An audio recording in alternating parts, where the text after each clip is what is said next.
Una de las cosas que debemos recalcar en cuanto a la deidad del Espíritu Santo son los hechos que la Biblia menciona, los nombres que se le da a él: el Espíritu de Dios, el Espíritu de Jehová, el Espíritu del Señor, el Espíritu del Padre, el Espíritu de Jesús, el Espíritu de Cristo, el Espíritu del Hijo. Todos estos nombres tienen la misma connotación de divinidad. Y los atributos, lo mismo. La omnisciencia, la omnipotencia, la omnipresencia, la eternidad, que es creador. Y en cuanto a la realización de obras, la creación misma, ¿no? La regeneración del ser humano, la resurrección. Todos esos elementos forman parte de ese aspecto de la divinidad del Espíritu Santo. Así que cuando nosotros hablamos de la deidad del Espíritu Santo, todos los nombres, especialmente el nombre que se le da al Espíritu de Dios, de Cristo, de Jehová, implican divinidad. Y se están dados en un concepto de divinidad, justamente. Y está en correlación con los atributos divinos y los actos que hace. Otra de las cosas que necesitamos recordar, a manera de repaso, es que tanto el Espíritu Santo es puesto en igualdad con el Padre y el Hijo, porque se los menciona juntos, como mencionábamos en los pasajes de Mateo 28 y 2 Corintios 13. Es descrito como el otro consolador, al cual nos referíamos de la misma clase, en relación a géteros, que se refiere a otro de diferente clase, ¿no? Asimismo, el Nuevo Testamento atribuye palabras o actos que el Antiguo Testamento atribuye a Dios. En el Nuevo Testamento, esos actos se los atribuyen al Espíritu Santo. Lo mismo, los nombres del Padre, el Hijo y el Espíritu Santo en el Nuevo Testamento son intercambiables.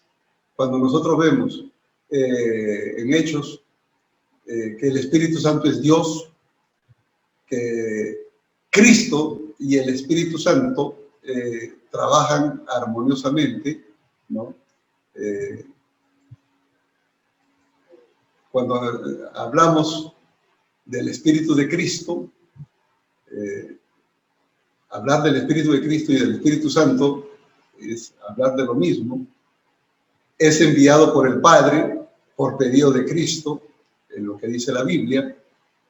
Es enviado por Cristo después de su glorificación, en lo que decíamos que tanto el Padre como Cristo son los que envían.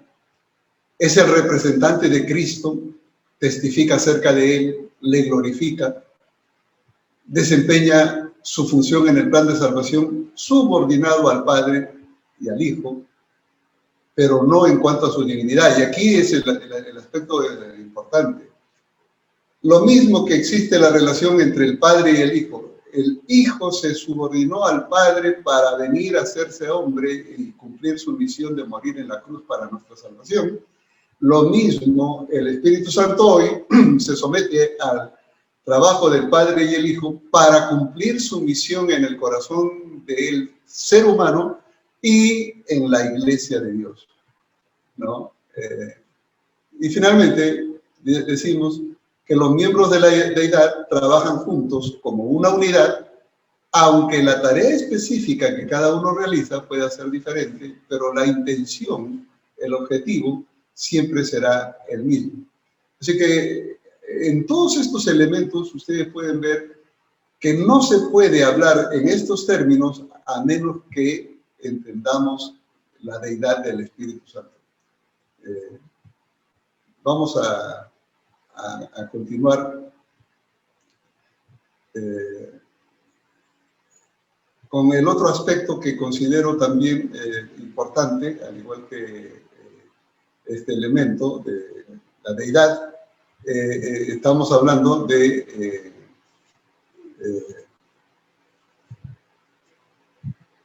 la personalidad del Espíritu Santo. ¿Por qué es importante hablar de la personalidad? porque la Biblia habla del Espíritu Santo como una persona, ¿no? Y hay muchos aspectos de ello. Por ejemplo, lo que decíamos en Hechos 13:2, cuando la iglesia en Antioquía se reunió para enviar a Bernabé y a Saulo en la misión, dice la Escritura que el Espíritu Santo les dijo, sí, el Espíritu Santo habla, porque dice ahí, les dijo, apartadme a Bernabé y a Saulo para la obra a que los he llamado. Entonces acá hay varios elementos que son propios de una persona. El Espíritu Santo habla, les dijo, y luego el Espíritu Santo escoge, llama a individuos para una misión y dice, yo los he llamado. Entonces no es que Dios el Padre llamó a Bernabé y a Saulo. El Espíritu Santo también estaba ahí en ese llamado. Por eso decimos que no se puede desligar al Padre, al Hijo y al Espíritu Santo en el trabajo de salvación. Los tres trabajan armoniosamente. ¿Quién llama? El Padre. Jesús llamó a sus discípulos cuando estaba en la tierra, déjenlo todo y síganme. El Espíritu Santo hoy día sigue llamando. Llama a Dios, el Padre, llama al Hijo, llama al Espíritu Santo.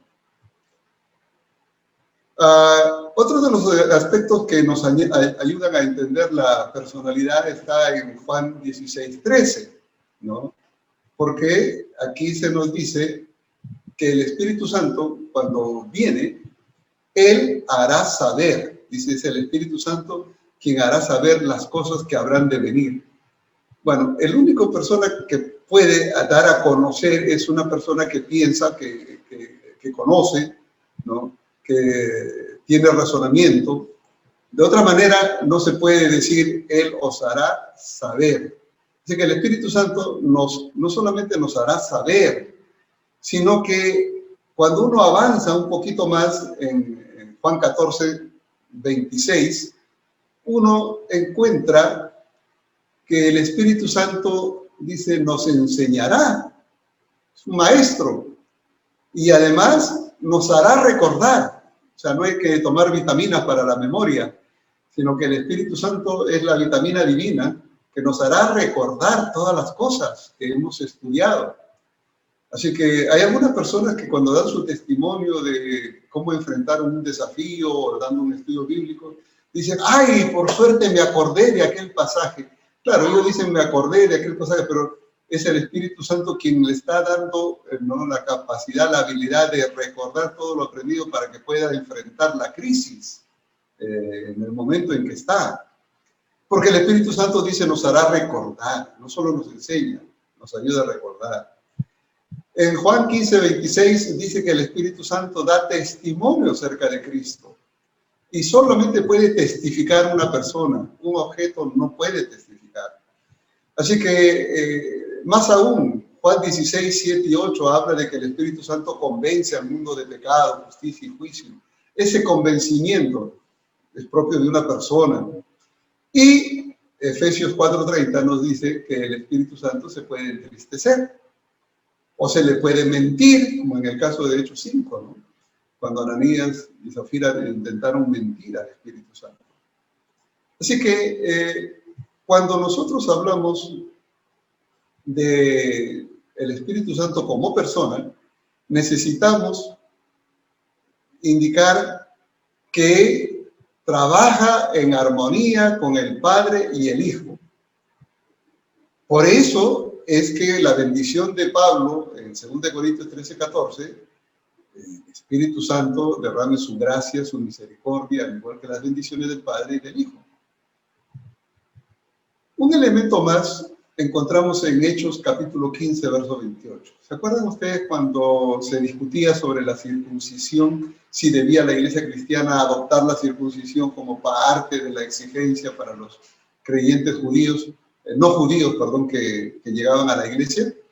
Bueno, en el verso 28 dice Jacobo, el que dirigía el concilio de Jerusalén, dice ha parecido bien al Espíritu Santo y a nosotros. Es interesante que él se refiere a Dios no en la persona del Padre o del Hijo, sino en la persona del Espíritu Santo. Ha parecido bien al Espíritu Santo y a nosotros. ¿Quién es ese nosotros? Los apóstoles, los ancianos ahí reunidos en Jerusalén, no imponeros ninguna carga más que estas cosas necesarias, ¿no? Que no hagan sacrificio a ídolos, etcétera, pero nada en relación a la circuncisión. Cuando dice que le ha parecido bien al Espíritu Santo y a nosotros, es que las decisiones de la Iglesia son movidas, guiadas por el Espíritu Santo. Como decíamos, el Espíritu Santo mora en la Iglesia, es el que la dirige. Y también es necesario recalcar que cuando se refiere al Espíritu Santo, algunas personas dicen, pero es que en el griego, y esto ustedes lo van a escuchar muy a menudo de aquellas personas que quieren usar el griego como herramienta para confundir acerca de la persona del Espíritu Santo. Porque dicen, en el griego, el Espíritu Santo es un nombre neutro. Las personas mayormente son o femeninas o masculinas, y Dios se refiere siempre a Él como el masculino. Lo mismo a Cristo. Pero cuando viene el Espíritu Santo, se refiere con el neutro. El neutro mayormente es dado para cosas, ¿no? Pero quiero decirles que en el griego es diferente al español.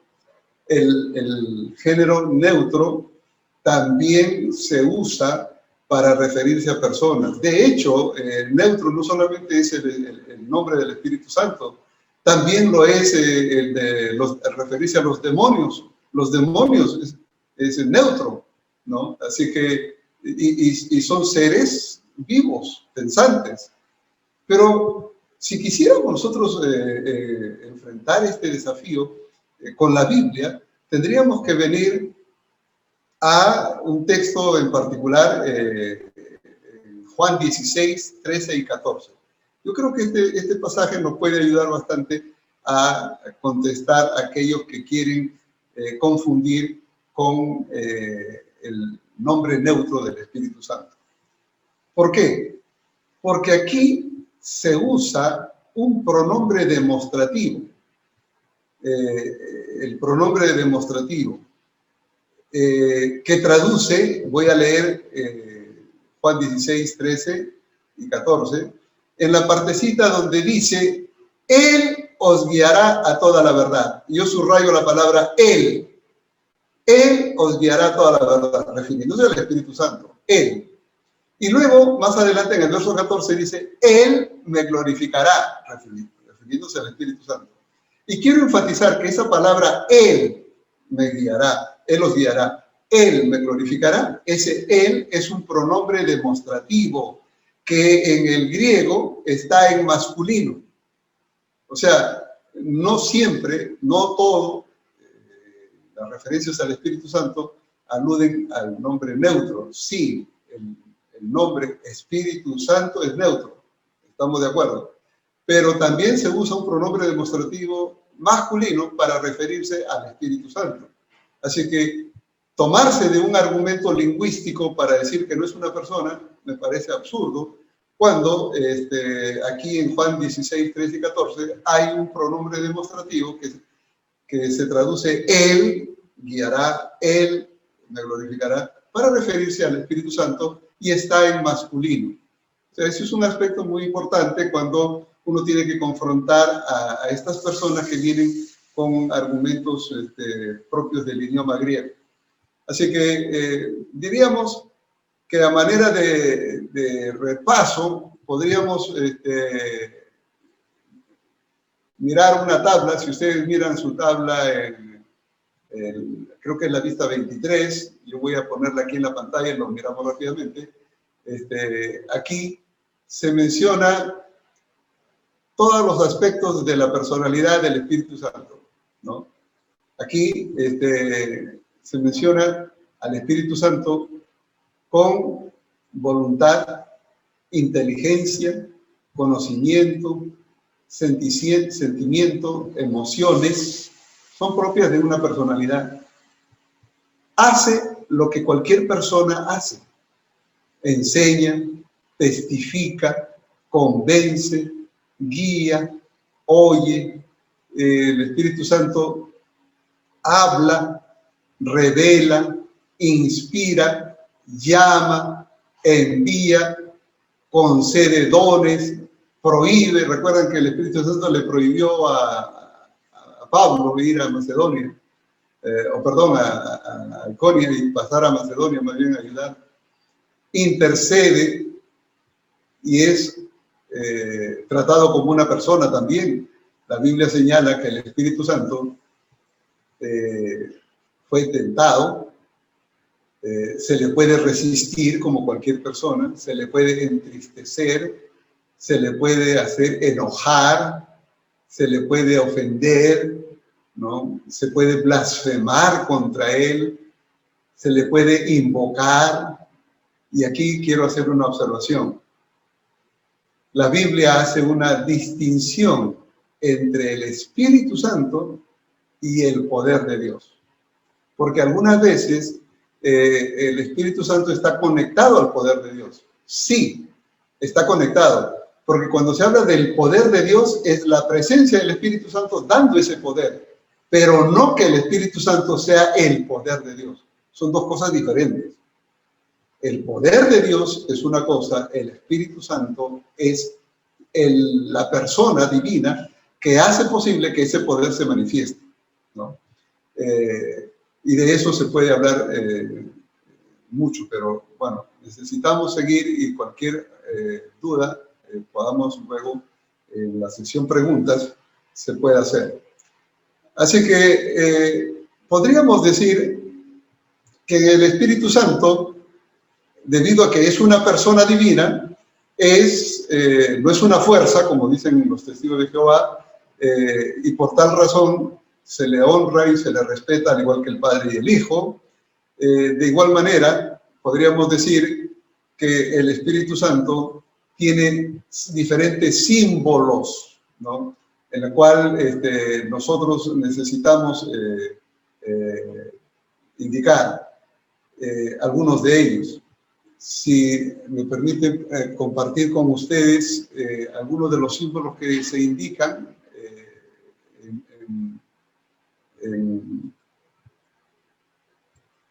en su bosquejo, ¿no? Vamos a ver en el número, creo que está aquí. Sí, aquí está. Voy a recordar algunos símbolos que se usa para referirse al Espíritu Santo. A ver si estamos bien. Déjenme compartir esto porque algo está pasando que no sale. A ver, aquí está. Ya, ahora sí.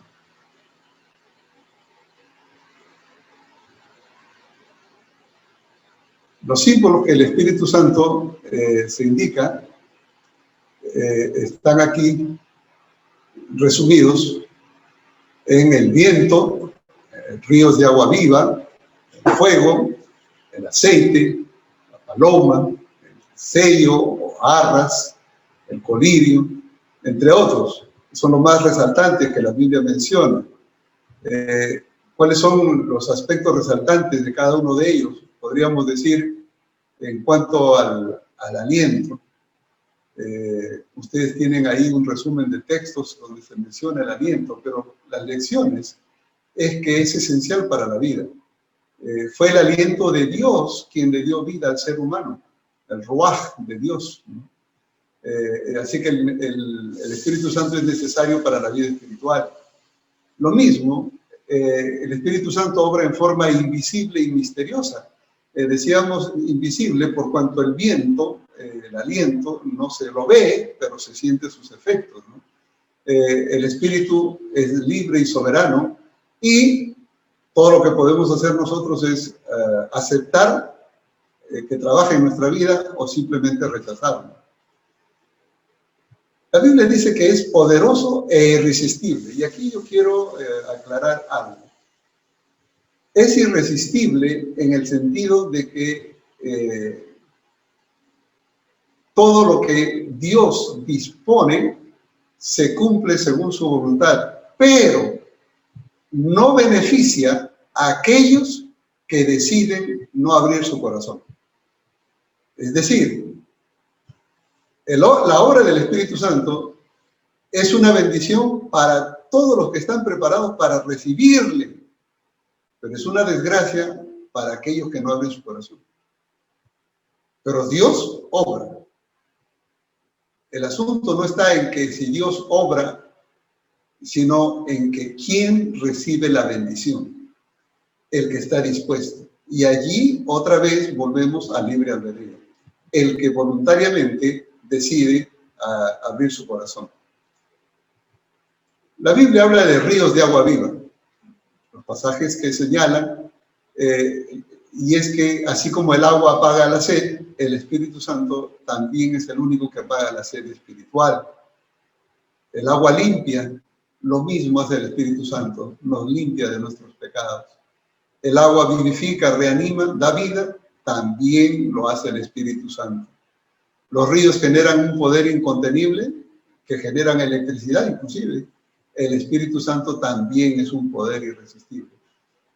Los ríos reciben agua para dar. El creyente que recibe el Espíritu Santo está en condiciones de compartir esa bendición con otros. Entonces son aspectos muy importantes en cuanto a este símbolo. En cuanto al fuego, también hay lecciones que nosotros necesitamos aprender. Es la presencia protectora de Dios. ¿Se acuerdan la columna de fuego que guió a Israel? También el fuego revela la calidad y el contenido de algo.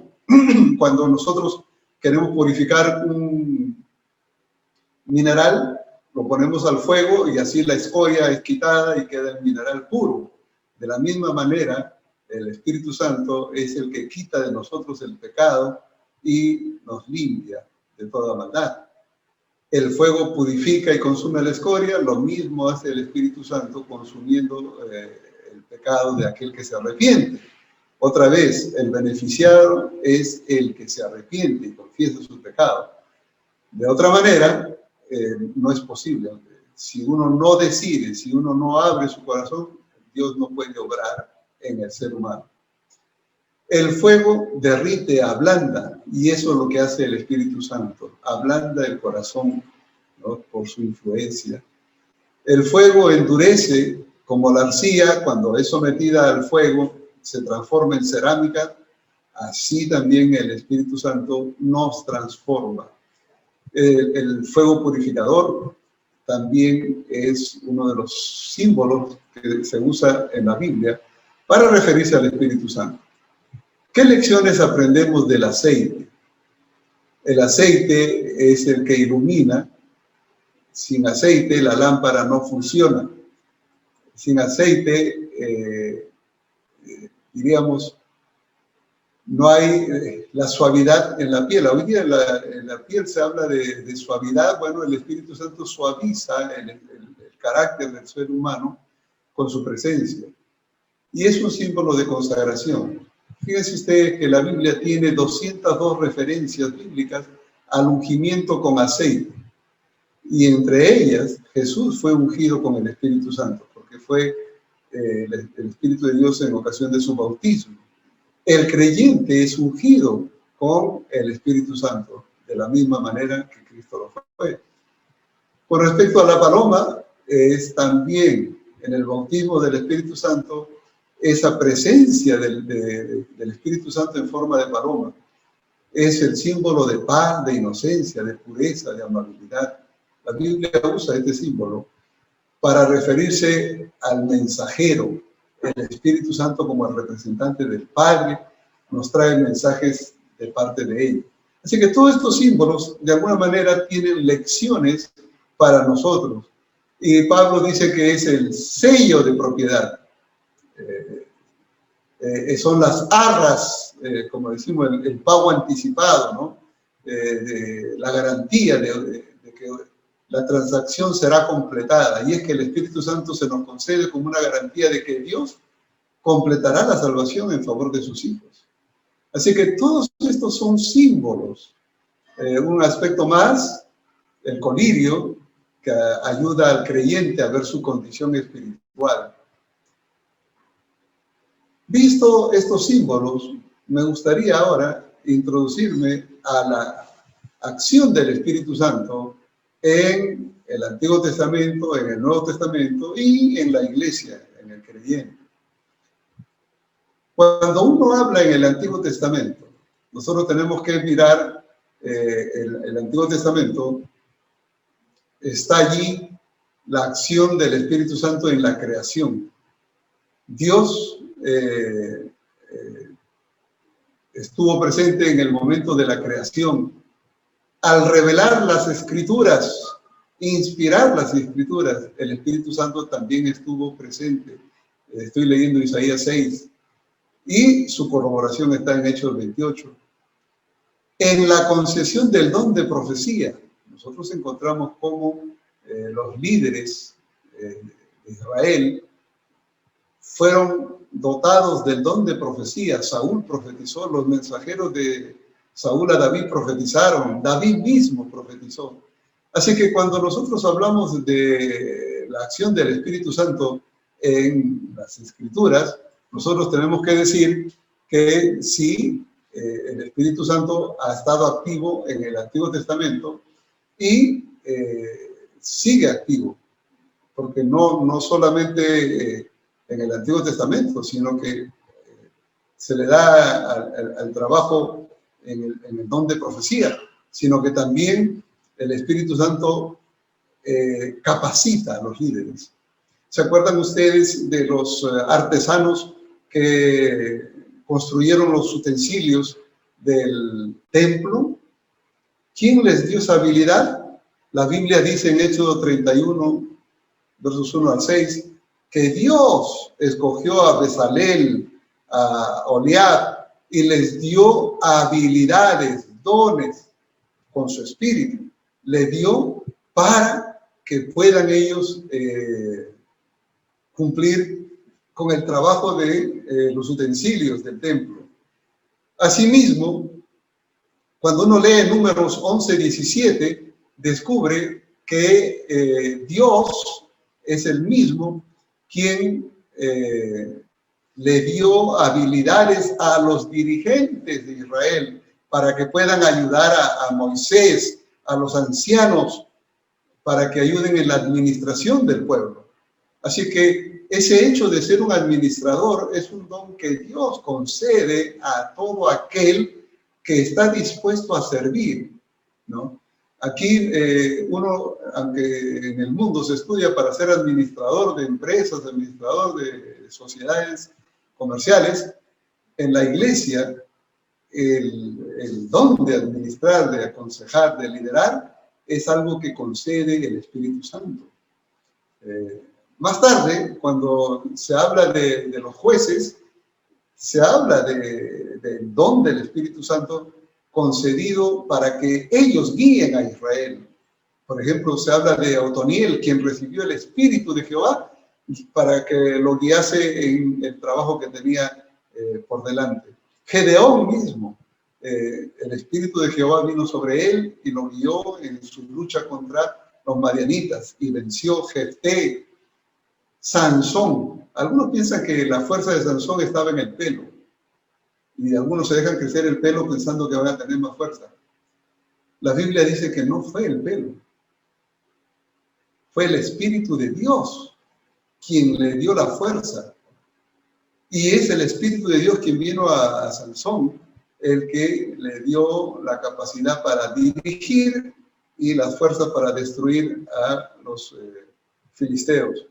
Así que diríamos que en el Antiguo Testamento el Espíritu Santo ha estado activo en el pueblo de Dios. Cuando uno lee Isaías 32, especialmente los versos 15 al 20, se dice que es el Espíritu de Jehová el que le da al pueblo de Israel juicio, justicia y paz. Son cualidades que son producidas por la presencia del Espíritu de Dios.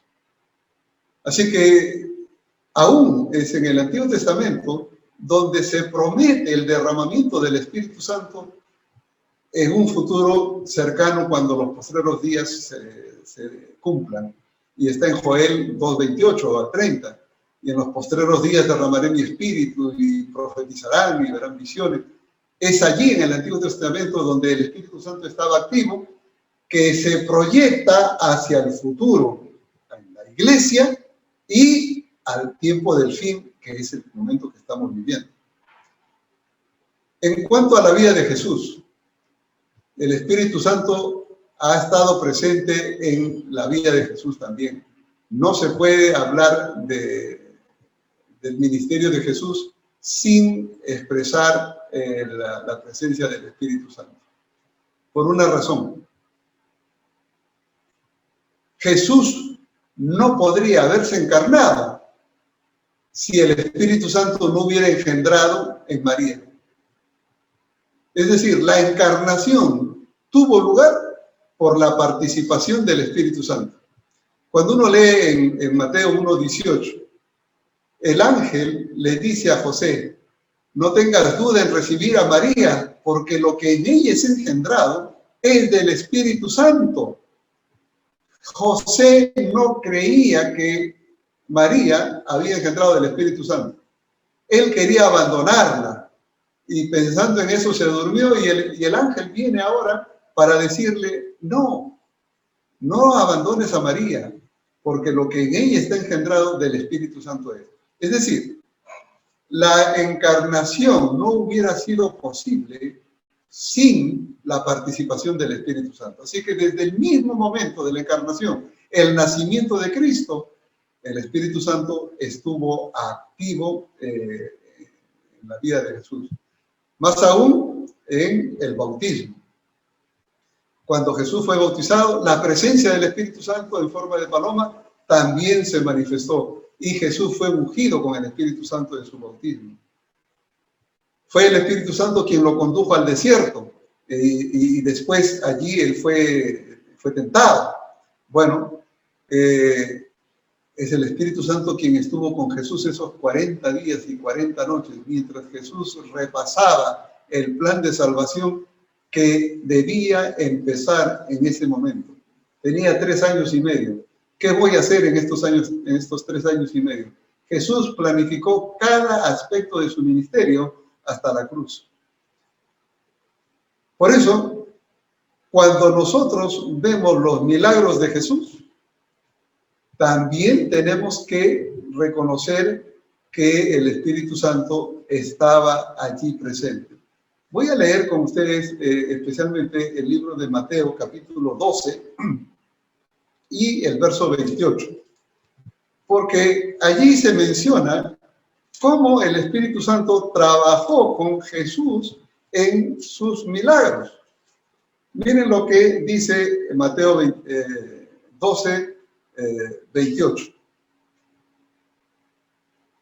Pero si yo, por el Espíritu de Dios, dice Jesús, echo fuera a los demonios, ciertamente ha llegado a vosotros el reino de Dios.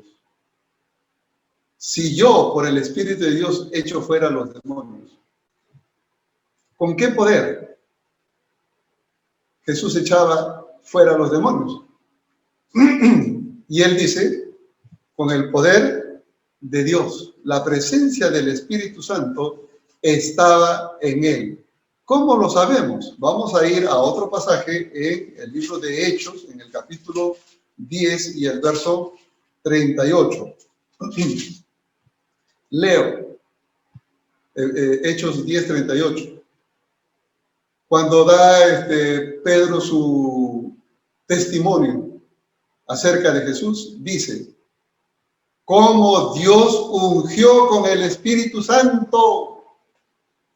Y yo quiero subrayar esto, cómo Dios ungió con el Espíritu Santo a Jesús. Y dice, y con poder. Cuando dice y con poder, se está refiriendo a otro aspecto distinto al Espíritu Santo. Dice, con el Espíritu Santo y con el poder. Y es que cuando uno es ungido con el Espíritu Santo, se añade el poder de Dios que la presencia del Espíritu Santo concede.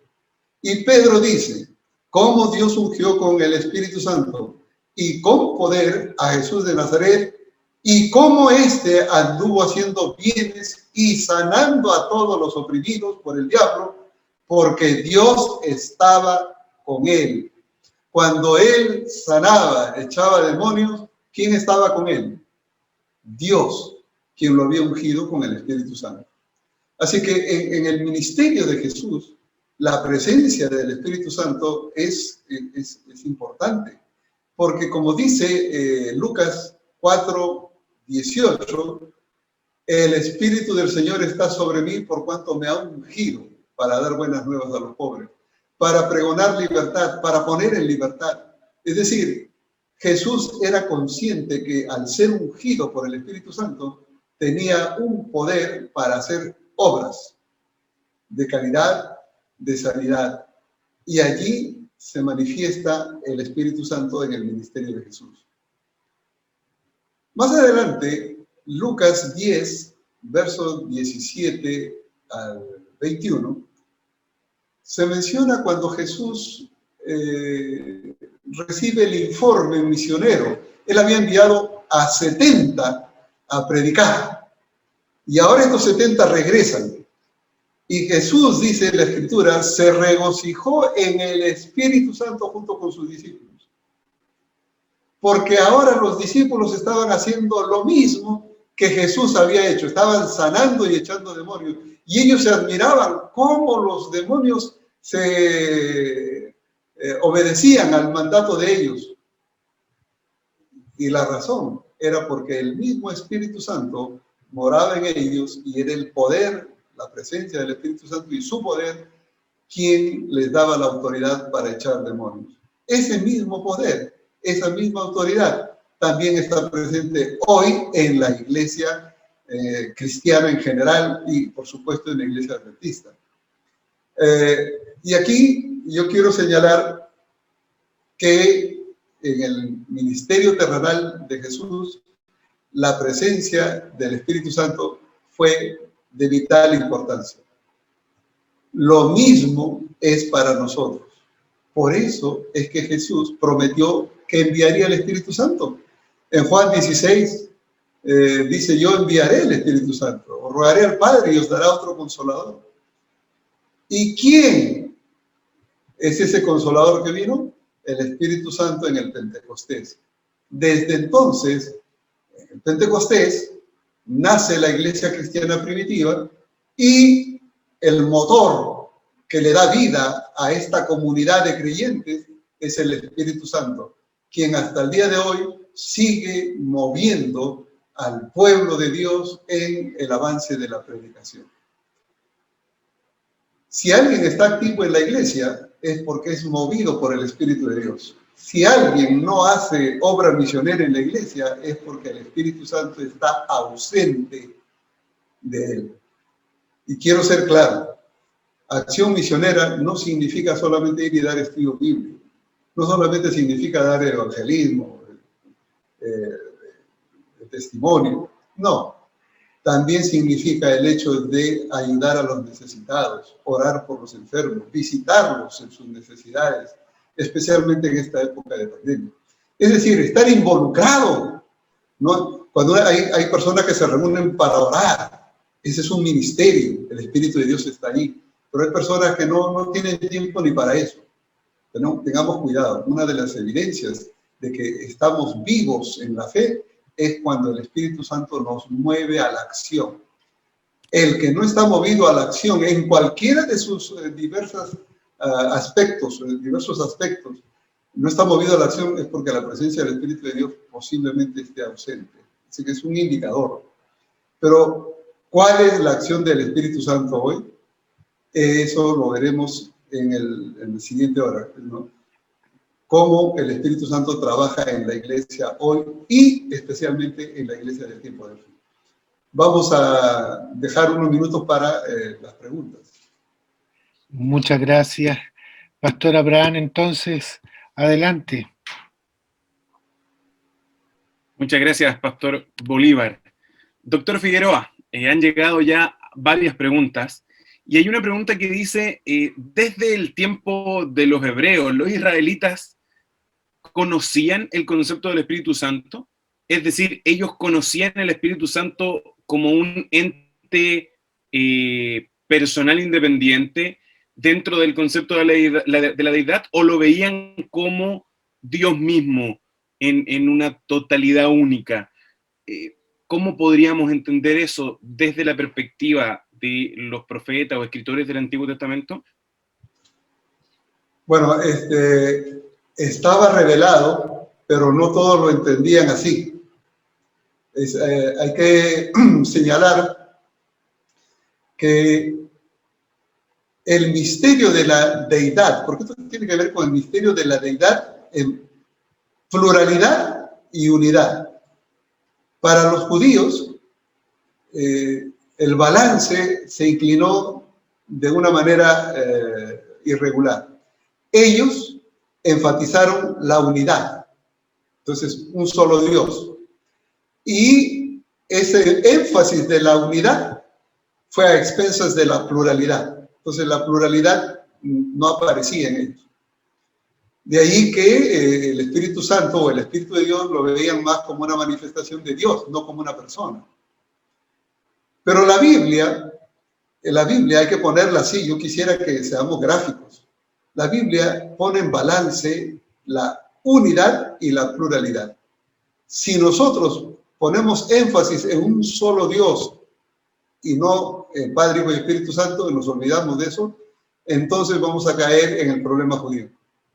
Y si ponemos énfasis en el Padre, Hijo y Espíritu Santo y nos olvidamos de la unidad, vamos a caer en el triteísmo, de alguna persona que dice que adoramos a 3 dioses. Entonces, la única forma, como decimos que no son 3 dioses, es un solo Dios, porque es una unidad en 3 personas distintas, está en balance. Y eso es lo que nosotros necesitamos aclarar. Ahora, esto me lleva si me dan un minuto, me lleva a darles un ejemplo con el verbo, no es un verbo, es una palabra, sustantivo, adjetival, pero es la palabra uno. Cuando ustedes leen Génesis capítulo 2, verso 24, dice que unirá el hombre Dios al hombre y a su mujer y serán una sola carne. Una sola carne. Si el hombre y la mujer llegan a ser una sola carne, entonces ya no son 2, una sola carne. Pero Adán y Eva seguían siendo 2, pero Dios dijo, son una sola carne. Esa expresión, una sola carne, es ejad. Ejad es una palabra hebrea que se traduce uno. Esa misma palabra se usa en Génesis capítulo 10, versículos 5 y 6, cuando la torre de Babel. Y Dios dice, ahora el pueblo es uno, ¿no? Y no pararán esta obra hasta terminarla. Es decir, el pueblo ahora es uno. Cuando dice el pueblo, está refiriendo a los cientos de habitantes que estaban construyendo la torre de Babel. Ahora dice, ellos son uno, ejad. Usa la misma palabra ejad de Génesis 1, 24. Adán y Eva, 2 personas, son uno, ejad. Ahora, cientos de personas son uno, ejad. Esa palabra ejad se usa para 2 personas que son uno, o para muchas personas que son uno. Y eso está en toda la Biblia. No voy a tomar tiempo para eso, pero quiero decirles que existe argumentos para eso.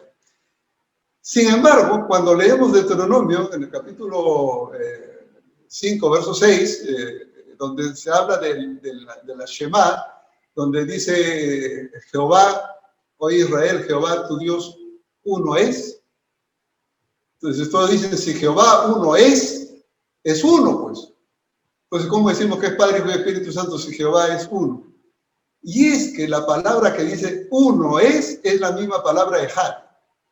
Ejad, que se refiere a dos o a cientos, es ahora usada allí para decir Jehová uno es, que implica Jehová es una pluralidad. Es uno, pero es una pluralidad. Y eso es lo que quiero recalcar, que para los judíos, ejad es una pluralidad, pero es uno. Y ellos enfatizaron el uno y se olvidaron de la pluralidad. Si nosotros hacemos lo mismo, vamos a caer en los mismos errores de ellos. Profesor Figueroa, muchas gracias ahí por su respuesta. Hay otra pregunta de nuestros participantes, de cada uno de los alumnos y alumnas, que dice, ¿por qué la palabra consolador se ve solo desde el apóstol Juan, desde la teología juanina, siendo que es el único autor que utiliza el concepto y la expresión paracletos? ¿Por qué tal vez los otros autores no lo utilizan, si es que este concepto era conocido y ya estaba asumido por los apóstoles y los escritores del Nuevo Testamento? Bueno, cada escritor bíblico usa terminologías de acuerdo al momento en que le toca enfrentar desafíos. Y Juan, hacia el finales del siglo I, estaba enfrentando el desafío del gnosticismo, donde se hablaba de que Cristo no era una persona de carne y hueso como nosotros. Habían diversas teorías. Algunos decían que parecía ser humano y en realidad no era humano porque podía atravesar paredes, y un ser humano no puede atravesar paredes. Otros decían que era humano, pero la carne de él no era terrenal, era una carne celestial, y por eso que atravesaba paredes, etc. Había muchos argumentos. Lo que Juan usa es para contrarrestar esos argumentos. ¿Por qué los demás no lo usan? No sé. La Biblia no dice. Lo que yo sí puedo decir es que hay términos que Juan usa y nadie más lo usa. Por ejemplo, el verbo divino. Nadie usa la palabra el verbo divino para referirse a Jesús, solo Juan. El Cordero de Dios que quita el pecado del mundo. Nadie usa el término Cordero para referirse a Jesús, sino solo Juan, tanto en su Evangelio como en el Apocalipsis. Entonces, son características propias del momento en que Juan está usando términos del Antiguo Testamento para ayudar a su audiencia a entender. El saber por qué otros no lo usan es muy difícil, no está revelado. Simplemente no sé. Profesor, gracias por su sinceridad de igual forma y por su transparencia en las respuestas que usted entrega. Creo que eso se reconoce y se agradece.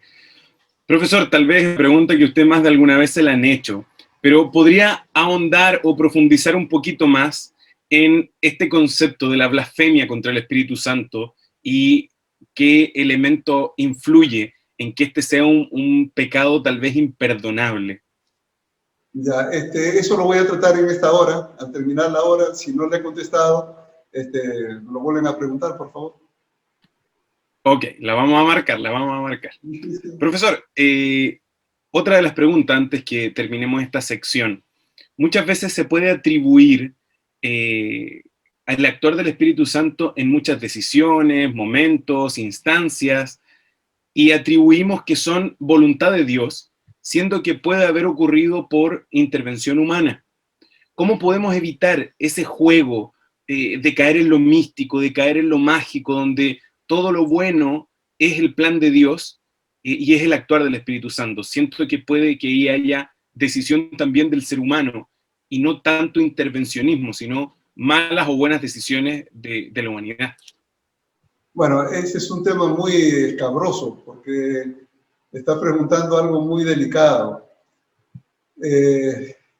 Muchas personas creen que las decisiones que toman, a veces cuando se tiene que hacer una comisión, una reunión, una junta, lo que sea, tanto en la iglesia local como a nivel de conferencia o reunión, lo que sea, cualquier decisión que se tome, a veces piensan que es la guía del Espíritu Santo, cuando muchas veces es el resultado de una trama humana. Es decir, a mí se me ocurre que esto puede ser así, tengo el mejor deseo, pienso que puede ser así, y yo decido que sea así, y voy con eso a la reunión y después digo que ha sido la voluntad de Dios. Hay que tener mucho cuidado. Si eso algún anciano, algún pastor o quien sea, ¿no? Considera de esa forma, está jugando con fuego, porque no se puede tomar el nombre de Dios para decisiones que no corresponden. Yo lo que sí creo es que si usted consulta con algunas personas sobre posibilidades que se pueden mirar aquí y allá, posibilidades, sí, pero uno debe poner todas esas posibilidades en la mesa y discutirlas todas y dejar que el Espíritu Santo obre. Entonces, diríamos que las decisiones que se toman son guiadas por el Espíritu Santo. Eso es un aspecto muy importante, ¿no? Y eso demanda que nosotros quitemos muchos prejuicios de nuestra mente y vengamos con la mejor disposición. No es qué me conviene a mí, sino qué conviene a la iglesia, ¿no? ¿Qué es lo que la iglesia necesita? Y eso es lo que necesitamos avisorar en toda decisión. Si nosotros ponemos de antemano el bienestar de la iglesia, la conducción para el cumplimiento de la misión, estamos más que seguros que la promesa del Espíritu Santo nos guiará en las decisiones y también nos fortalecerá en el trabajo mismo.